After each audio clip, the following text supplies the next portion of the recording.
Hello friends, welcome to my channel Pirate Adda. I am Niharika here. So let's start the video. So बच्चों, आज हम discuss करने वाले हैं remainder theorem. Remainder theorem क्या होती है? ठीक है, पहले हम इसका स्टेटमेंट पढ़ते हैं, फिर इसका प्रूफ देखते हैं। सो स्टेटमेंट है, let px be any polynomial of degree greater than और इक्वल टू 1।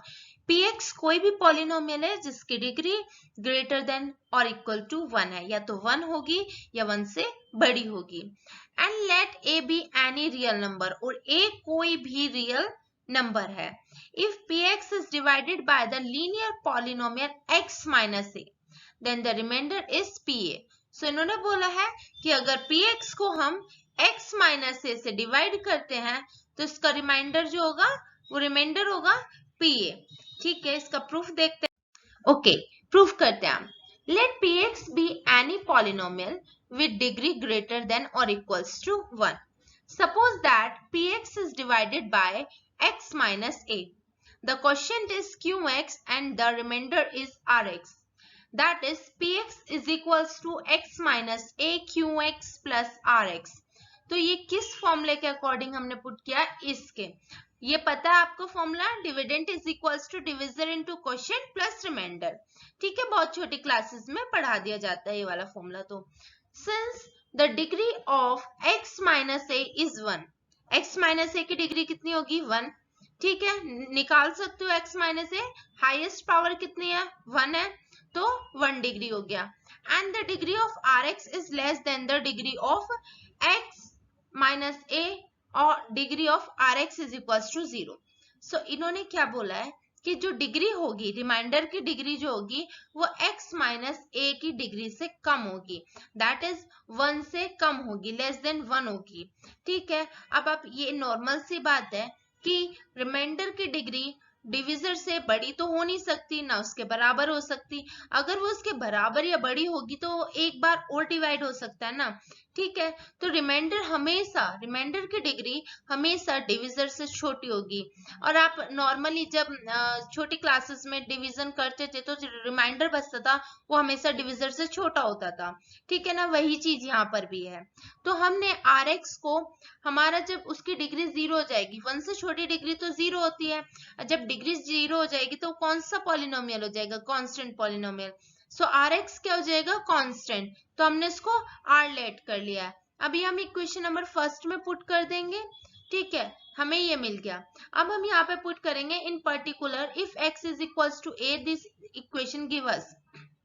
अगर हम x की जगह a पुट करते हैं, ठीक है ना, तो हम इस इक्वेशन में अब x की जगह a पुट करेंगे। हम x की जगह a क्यों पुट कर रहे हैं? a ही क्यों लिया, और कोई क्यों नहीं लिया? क्योंकि a इसलिए लिया, आप x माइनस a का रूट निकालो। रूट कैसे निकालते हैं? 0 के इक्वल रख के। सो x की वैल्यू कितनी होगी? a। सो जो इसका रूट होगा ना वो इसके मल्टीपल का भी रूट होगा। अगर वो मल्टीपल नहीं है तो कुछ ना कुछ रिमाइंडर बचेगा। ठीक है, तो अब हमने इस रूट की वैल्यू pa हम निकालेंगे, इक्वेशन में रख दिया। x की जगह जहां पर भी x है वहां पर a पुट कर देंगे, तो हमारा क्या निकलेगा? pa is equal to a minus a q a plus r. अब a minus a cancel out हो जाएंगे, तो 0 से मल्टीप्लाई होगी क्यू ए की, तो ये भी 0 हो जाएगी, ये पूरी टर्म 0 हो जाएगी। हमारा pa क्या प्रूफ हो गया? r। सो ये थ्योरम यही तो बोल रही थी कि pa जो है इसका रिमाइंडर है। ठीक है, अब हमने a क्यों भरा? a मतलब इसका डिविजर का ही रूट क्यों लिया था और उससे रिमाइंडर कैसे निकला? एक एग्जांपल से समझा। तो मैं आपको एक एग्जांपल से समझाने की कोशिश करती हूँ कि जो डिविजर का रूट होता है वो उसका मल्टीपल का भी रूट कैसे होता है। अगर वो उसका मल्टीपल नहीं है तो उसमें कुछ ना कुछ रिमाइंडर जरूर बचता है। आप यहाँ पे देखिए, मैं ले लेती हूँ x प्लस 2 लिया। ठीक, अब मैंने इसका एक मल्टीपल ले लेती हूँ, हम लेंगे 4x प्लस 8 ले लेते हैं। ठीक, आप इसका रूट निकालिए, इसका रूट कितना निकलेगा? -2 निकलेगा। ठीक है, अब आप ये -2 जो है इसमें पुट करिए, ये इसका भी रूट होना चाहिए। -2 रखते ये वाली टर्म पूरी 0 हो जाएगी, सो ये वाली भी 0 होनी चाहिए। अब आप यहाँ पे -2 रखिए, -2 की 4 में मल्टीप्लाई करेंगे, प्लस 8 कितना आ जाएगा? -8 प्लस 8 कितना आ गया? ये 0 आ गया।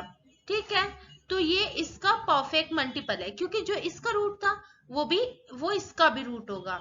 अगर मान लीजिए अगर ये परफेक्ट मल्टीपल नहीं होता, मतलब ये इसका मल्टीपल नहीं होता, कोई भी ऐसे डिजिट होती, ठीक है, मैं ले लेती हूँ 4x + 10 ले लिया, ठीक है ना। अब तो ये इसका मल्टीपल नहीं है। अब आप इसमें जो इसका रूट है वो पुट करिए। अब जो इसकी वैल्यू होगी ना इस वाले पॉलिनोमियल की, वो 0 नहीं होगी। अब आप पुट करिए, कितना आ जाएगा, 4 - 8 प्लस का 10, कितना आया, 2 आ गया, ठीक है। तो अब आपने देखा कि इसकी वैल्यू एक डिजिट आई है, एक कांस्टेंट नंबर आया है, 2 आ गया है, ठीक, 0 नहीं आया। सो ये इसका मल्टीपल नहीं है। अब ये इसका रिमाइंडर है। अब आप इस नंबर में कोई भी वैल्यू पुट करिए, 1 पुट करिए, मैं 1 पुट कर लेती हूँ, तो यहाँ से मुझे मिलेगा 3, और इस पॉलिनोमियल में 1 पुट करिए तो कितना मिलेगा, 14। अब आप जब 14 को 3 से डिवाइड करोगे तो कितना मिलेगा, 2 रिमाइंडर मिलेगा, ठीक है, आपको 2 रिमाइंडर मिलेगा। आप 1 नहीं, आप इस पूरी इक्वेशन में 2 पुट कर लीजिए। तो मैं यहाँ पे 2 पुट करूंगी तो 4 आएगा, और यहाँ पे 2 पुट करेंगे, 4 2 = 8 + 10 18। तो जब हम 18 को 4 से डिवाइड करेंगे तो कितना हो जाएगा, आप देखिए, 4 4 = 16, कितना आ गया, 2। तो अब इस पॉलिनोमियल की कुछ भी वैल्यू रख लीजिए, इसमें हमेशा 2 ही रिमाइंडर होगा, ठीक। तो इसमें बस छोटा सा पॉइंट है कि जो डिविजर का रूट है वो उसके डिविडेंड या उसके मल्टीपल का भी रूट होगा, ठीक है ना। जिस पॉइंट पर डिविजर 0 होगा उसी पॉइंट पर उसका मल्टीपल भी 0 होगा। अगर वो मल्टीपल नहीं है तो कुछ ना कुछ रिमाइंडर निकलेगा, ठीक है। बस इस थ्योरम में इतनी सी बात थी, ओके। ज्यादा आपके सिलेबस में नहीं है तो ज्यादा डीप जाना नहीं है, बस इतनी सी बात है, बस।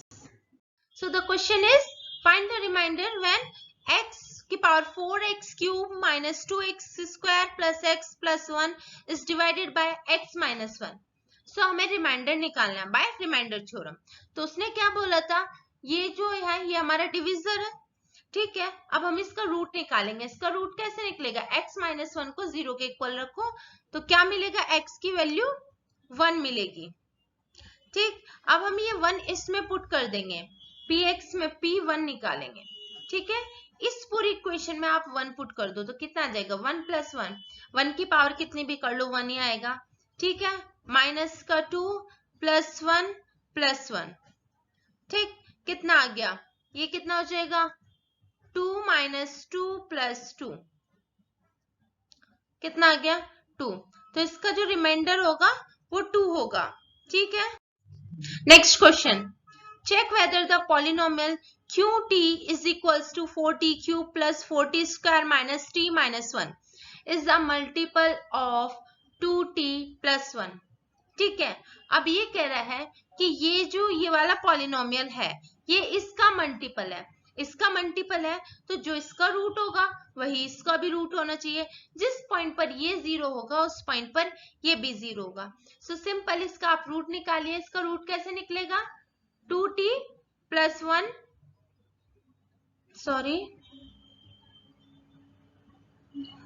2t + 1 = 0।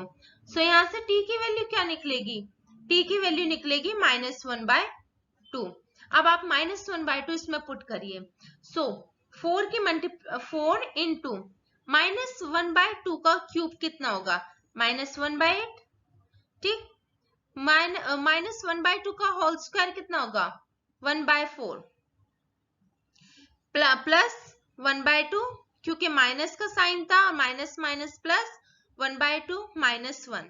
अब आप देखिए यहाँ से इससे कैंसिल आउट हुआ और इससे ये 2 टाइम्स, तो कितना हो गया, -1/2 + 1 + ½ -1। तो इस 1 से ये कैंसिल आउट, इससे ये कैंसिल आउट, आंसर आया 0। सो जो इस इक्वेशन का रूट था वही इसका रूट है, तो ये इसका मल्टीपल हो गया, ये वाला पॉलिनोमियल इसका मल्टीपल होगा। सिंपल सी बात है, आप डिविजर का रूट निकालिए और उसे पॉलिनोमियल में पुट करिए, अगर वो भी 0 आ जाता है तो उसका मल्टीपल होगा। So the next question is, check whether 7 + 3x is the factor of 3x³ + 7x. सो ये बोल रहा है ये वाली टर्म इसका फैक्टर है, या आप बोल सकते हो 3x³ + 7x इसका मल्टीपल है। ठीक है, तो अब हमें करना क्या है, इसका रूट, जो इसका रूट होगा वो इसका भी रूट होना चाहिए। तो निकालते हैं, अगर वो इसका रूट नहीं होगा तो ये मल्टीपल नहीं होगा और ये इसका फैक्टर नहीं होगा। ओके, सो निकालो। इसका मैं डायरेक्ट रूट निकाल रही हूँ, इसका रूट आएगा -7/3।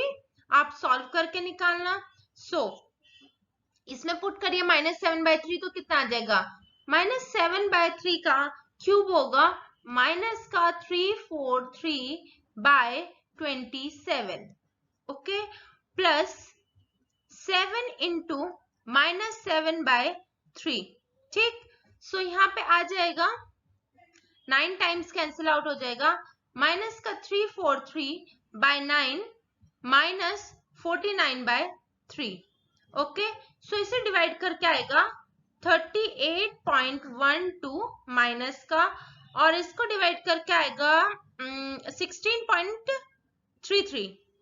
ठीक है, तो अभी हमें यहां से ही पता लग गया है कि इसका रिमाइंडर 0 नहीं आएगा। ठीक, तो ये इसका फैक्टर नहीं होगा। रिमाइंडर 0 नहीं है तो फैक्टर नहीं होता। अगर रिमाइंडर 0 आ जाता तो ये इसका फैक्टर होता। नेक्स्ट क्वेश्चन करते हैं। देखो, डिवाइड द पॉलिनोमियल। अभी तो हम रिमाइंडर थ्योरम से कर रहे थे कि हम रिमाइंडर इजीली निकाल लेते थे। अभी हमें यहाँ पे एक क्वेश्चन है, ये भी आपके एनसीईआरटी बुक में 1-2 क्वेश्चन दिए हुए हैं, एग्जाम्पल्स में दिए हुए हैं कि हमें लॉन्ग डिवीजन मेथड से इनको सॉल्व करना है।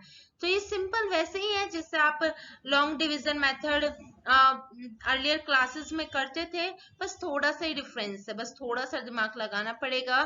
देखो, इसमें हमें divide the polynomial this by x-1। तो सबसे जो आपका फर्स्ट स्टेप होगा वो होगा कि आपको जो ये दोनों पॉलिनोमियल है इन्हें डिसेंडिंग ऑर्डर में अरेंज कीजिए। मतलब कि जो इनकी पावर होनी चाहिए, पहले हाईएस्ट पावर वाली टर्म्स होनी चाहिए, फिर लोवेस्ट वाली, फिर उससे लोवेस्ट। ठीक है, इस तरीके से। अभी यहाँ पर तो ये सही से अरेंज है। अगर मान लीजिए अगर ये x की पावर 4 इधर होता और 3 इधर होता तो आपको अरेंज करना पड़ता, पहले x की पावर 4, फिर 3, फिर 1, फिर 0। तो मतलब आप समझ रहे होगे, मैं ये बोल रही हूँ कि इन्हें descending order of their degrees arrange करना होगा कि ये डिग्री में डिसेंडिंग ऑर्डर में हो। ये भी और ये डिविजर भी और डिविडेंड दोनों ही डिसेंडिंग ऑर्डर में होने चाहिए। फिर आपको करना क्या है, आप इस तरीके से इसे लिख लो। ठीक, तो आपको फर्स्ट टर्म आप डिविजर की देखिए क्या है, x, और फर्स्ट टर्म आप देखिए डिविजर डिविडेंड की कितनी है, 3x की पावर 4।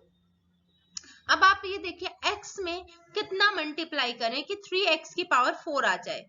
ठीक, तो अब हमें इसमें किससे मल्टीप्लाई करनी होगी, अगर मैं इसमें 3x³ से मल्टीप्लाई कर दूं तो 3x की पावर 4 आ जाएगा। हाँ, सो हम इस पूरी इक्वेशन में x-1 में मल्टीप्लाई करेंगे 3x³ से। ठीक, 3x³ से पूरी में मल्टीप्लाई करेंगे, हमें क्या मिलेगा, 3x की पावर 4 माइनस 3x³।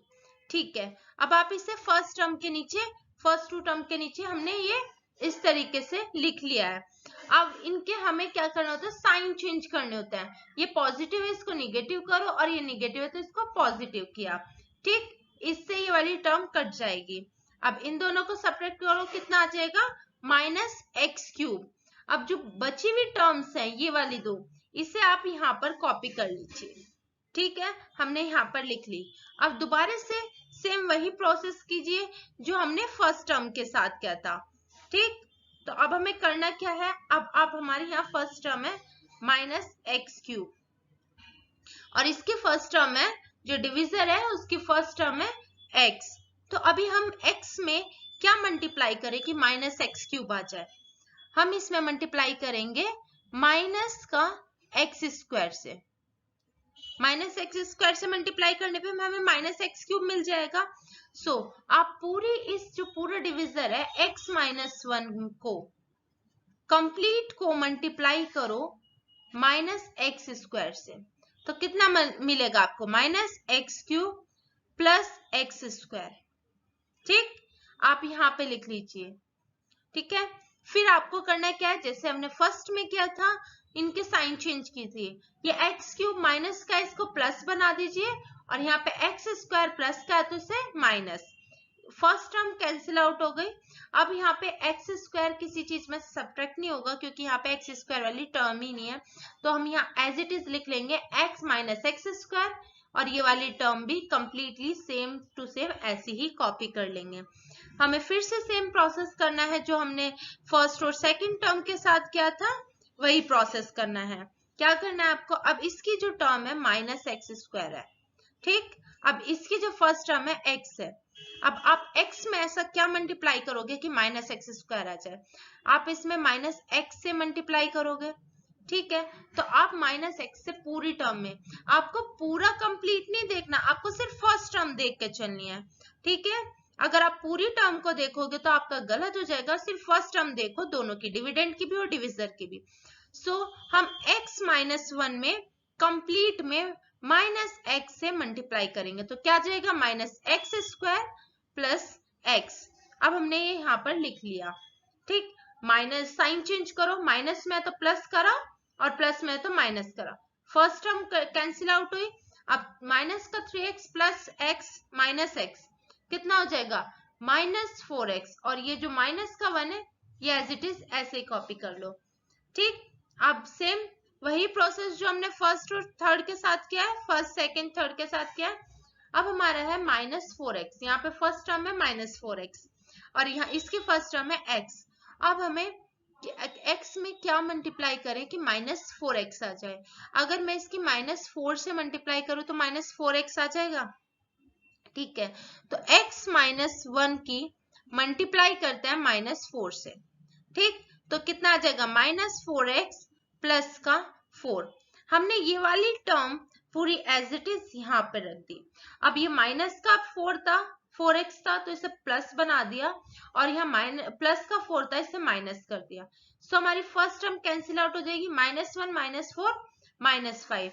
अब इसे अब आगे सॉल्व नहीं कर सकते, तो इसका रिमाइंडर हो गया। अगर आपको अपना मतलब आप लॉन्ग डिवीजन मेथड से कर रहे हो और आपको लगता है कि आपका आंसर गलत है, या आपको आपका क्वेश्चन चेक करना हो कि आपने क्वेश्चन जो है सही किया है, आप रिमाइंडर थ्योरम लगाओ, डिविजर का रूट निकालो, इसमें पुट करो और यही आएगा। देखो मैं करके दिखाती हूँ, हम डिविजर का रूट निकालते हैं।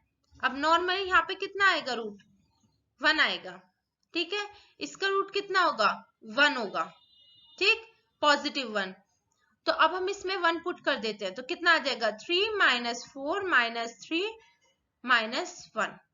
तो अब इसे सॉल्व करो, माइनस 5 आना चाहिए। इस 3 से ये 3 cancel out, minus 4 minus 1 minus 5। सो हमारा यही आया है।